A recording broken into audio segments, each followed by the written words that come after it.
ये ठीक है कोई मरता नहीं जुदाई से, ये ठीक है कोई मरता नहीं जुदाई से, मगर खुदा भी किसी की मोहब्बत से उसे जुदा ना करे। सुना है उनको मोहब्बत दुआएं देती है, जो दिल भर चोट खाए पर गिला ना करे। जैसा कि आप लोगों ने मेरे पिछले वीडियो में देखा होगा कि हम लोग को पानी की बहुत परेशानी हुई। हम लोगों ने गांव से पानी लाए, फिर खाना पकाया और खाना खाने के बाद हम लोग आगे बढ़ गए। बीच में कई छोटे छोटे गांव मिलते जा रहे थे, कई मंदिर भी दिख रहे थे, जिसको पार करते हुए हम लोग आगे बढ़ते जा रहे थे। बीच रास्ते में कई छोटे मंदिर भी दिख रहे थे जो काफ़ी खूबसूरत थे।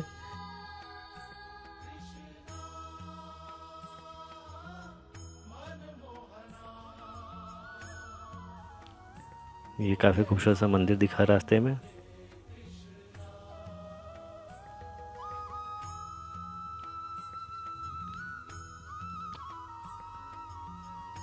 फिर एक हम लोग को गांव के पास एक पौधा दिखाई दिया। ये पौधा काफ़ी खूबसूरत था। ऐसा लग रहा था जैसे इस पौधे में किसी ने छोटे छोटे बॉल लगा दिए हों। ऐसा पौधा पहले हमने कभी देखा नहीं था, इसलिए वजह से हम लोग यहाँ रुक गए थे। फ्रेंड्स, अगर आप लोगों को इस पौधे के बारे में कोई जानकारी हो तो प्लीज़ कमेंट करके बताइएगा। इस पौधे में जो फल लगा था बॉल जैसा, इसको तोड़ने के बाद इसके अंदर रुई जैसा मिला, उसके अंदर बीज था छोटे छोटे। उसको लाकर हम लोगों ने यहाँ पर लगाया भी अपने लखनऊ में, लेकिन उसमें से कोई पौधा बना नहीं। फिर हम लोग कुछ दूर आगे बढ़ने के बाद रुक गए। यहाँ अलकनंदा नदी हम लोग के रोड के साथ साथ आगे बढ़ रही थी।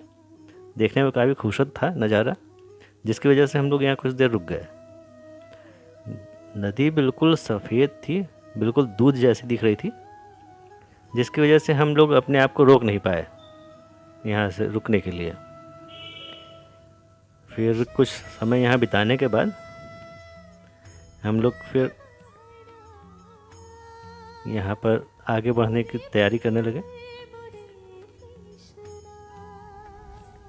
इस वक्त मेरा बेटा अंदर सो रहा है गाड़ी में, काफ़ी थक गया था।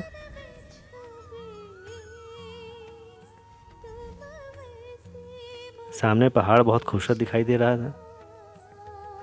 अब धीरे धीरे शाम भी होने लगी थी, धूप ज़्यादा तेज नहीं थी, और जैसे जैसे शाम हो रही थी मौसम ठंडा हो रहा था।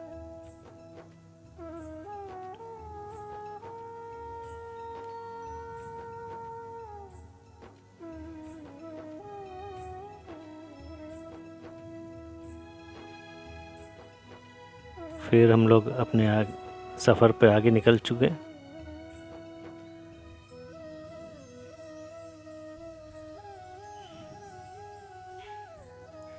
जहाँ जहाँ पहाड़ों की परछाई पड़ रही थी तो वहाँ अंधेरा जैसा महसूस हो रहा था, जैसे कि शाम हो गई हो। और जिस तरफ से सूरज की रोशनी पड़ती थी तो उधर से उजाला काफ़ी तेज़ था। यही धूप छाँव करते हुए हम लोग आगे बढ़ रहे थे कि तभी बारिश शुरू हो गई। और इस बारिश में सबसे ख़तरनाक चीज़ ये हो रही थी कि छोटे बड़े पत्थर ऊपर से गिर रहे थे पहाड़ों पर से। कुछ छोटे पत्थर हमारी गाड़ी पे भी गिर रहे थे, जिसकी वजह से हम लोग को डर भी लग रहा था कि गाड़ी के शीशे न टूट जाएं। यहाँ पर हम लोगों ने काफ़ी सोचा कि कहीं छुप जाया जाए, कि बारिश रुक जाए, ये पत्थर गिरना रुक जाए तो हम लोग आगे बढ़ें, लेकिन कहीं भी छुपने की जगह नहीं थी। आगे बढ़ने के सिवाय कोई रास्ता नहीं था। हम लोग फिर आगे बढ़े, आखिरकार बारिश रुक गई तो राहत मिली। अब हम लोग ये रुद्रप्रयाग में एंटर कर चुके हैं।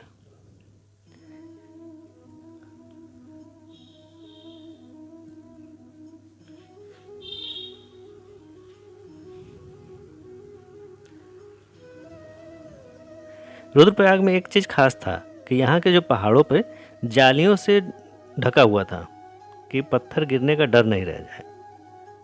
ये चीज़ बहुत अच्छा दिखाई दिया यहाँ पे।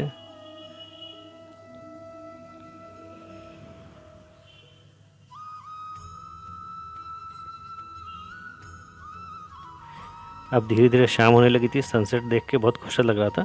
सूरज को ढलता हुआ देखकर मन किया थोड़ी देर रुके और यहाँ शाम होने का मज़ा लिया जाए, लेकिन अंधेरा होने से पहले हमें अपने मंजिल पे पहुँचना भी था। तो इसलिए यहाँ रुकना हम लोग ने सही नहीं समझा।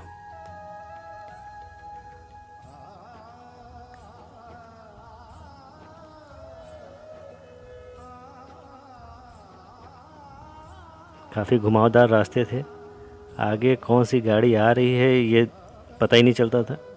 कई लोग तो हॉर्न भी नहीं देते थे, अचानक से सामने आ जाते थे। सूरज धीरे धीरे ढल रहा है।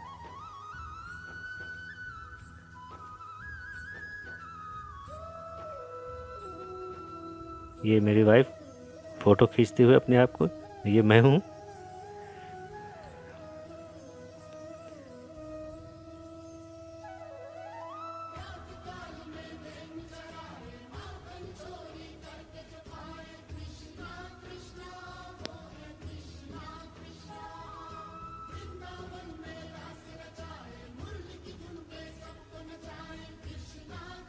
हम लोग के रास्ते के साथ साथ पहाड़ भी चल रहे थे। अब धीरे धीरे अंधेरा गहराने लगा था।